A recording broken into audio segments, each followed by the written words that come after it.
નમસ્કાર મિત્રો, હું 25 વર્ષનો છું. હું રેડીમેડ કપડાની દુકાન ચલાવું છું. મારે ત્યાં રોજ ગ્રાહકો તરીકે પુરુષો વધારે આવતા હોય છે. પરંતુ એક દિવસ સાંજનો સમય હતો ત્યારે એક મહિલા મારે ત્યાં આવી. તેની ઉંમર અંદાજે 30 વર્ષની હશે. તે મારી પાસે આવીને તેની સાઈઝનું ટી શર્ટ માંગવા લાગી. તો મેં તેને કહ્યું કે મેડમ, અહીંયા તો માત્ર પુરુષોના જ કપડાં હોય છે. ત્યારે તેને મને કહ્યું કે અત્યારે મહિલાઓ અને પુરુષો વચ્ચે કોઈ અંતર રહ્યું નથી, જેને લીધે હું પણ પુરુષનું ટી શર્ટ પહેરું છું. તેમાં કોઈને કોઈ પણ પ્રકારનો વાંધો નહીં હોય. મેં તેને સમજાવવાની કોશિશ કરી, પણ તે સમજવા માટે તૈયાર ન હતી. એટલે મેં મારી પાસે રહેલું ટી શર્ટ બતાવ્યું. તેણે મને ડ્રેસ બદલવા માટેનો રૂમ વિશે પૂછ્યું, એટલે મેં તેને રસ્તો બતાવ્યો અને તે તરત જ ત્યાં જ જતા રહ્યા. અને થોડી વાર પછી ટી શર્ટ પહેરીને બહાર આવ્યા અને તે મને પૂછવા લાગ્યા, જુઓ તો હું કેવી લાગુ છું. તો મેં તેને કહ્યું કે આ ટી શર્ટ તમારા ઉપર ખૂબ જ સુંદર લાગે છે, પરંતુ મને થોડું ટાઈટ દેખાય છે.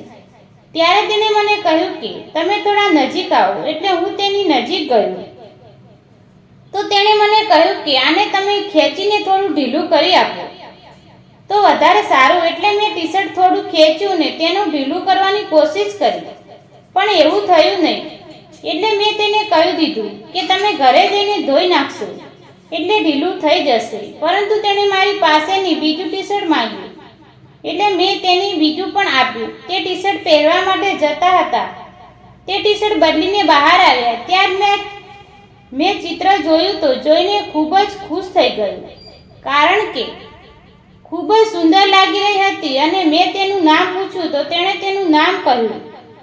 અને તે અહીંયા નજીકની કોલેજની અંદર પ્રોફેસર છે અને તેના પતિ જૂના શહેરની અંદર નોકરી કરે છે.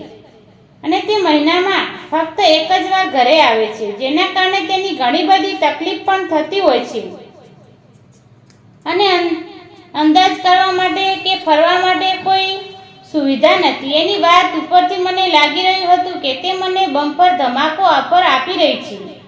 તો હું તેની સાથે તેની ઈચ્છા મુજબ આનંદ કરીને તેને સંતોષ આપું તો તેનું ખૂબ જ ગમશે. મેં તેને તરત જ હા પાડી દીધી. મેં કહ્યું કે આવતીકાલે સાંજે તમે કહો તો હું આવીશ. અને તેણે મને તેના ઘરે બોલાવી લીધો. મેં તેનું એડ્રેસ લીધું અને બીજી દિવસે સાંજે હું મારી દુકાન બંધ કરી તેના ઘરે પહોંચી ગયો. ત્યારે તે ખૂબ જ સુંદર મજાની સાડી પહેરી બેઠા હતા. હું જોવા અંદર ગયો એટલે તેણે દરવાજો બંધ કરી દીધો અને મને સીધા જ આરામ કરવા માટે રૂમમાં લઈ ગયા. અને ત્યારબાદ અમે બંને ખૂબ જ આનંદ કર્યો. હવે જ્યારે પણ તેને આનંદ કરવાની ઈચ્છા થાય છે ત્યારે તે મને બોલાવી લેતા અને હું સુંદર મજાની ટી શર્ટ લઈને તેના ઘરે પહોંચી જતો. મિત્રો, વિડીયો પસંદ આવ્યો હોય તો વિડીયોને લાઈક અને ચેનલને સબસ્ક્રાઈબ જરૂર કરજો. ધન્યવાદ મિત્રો.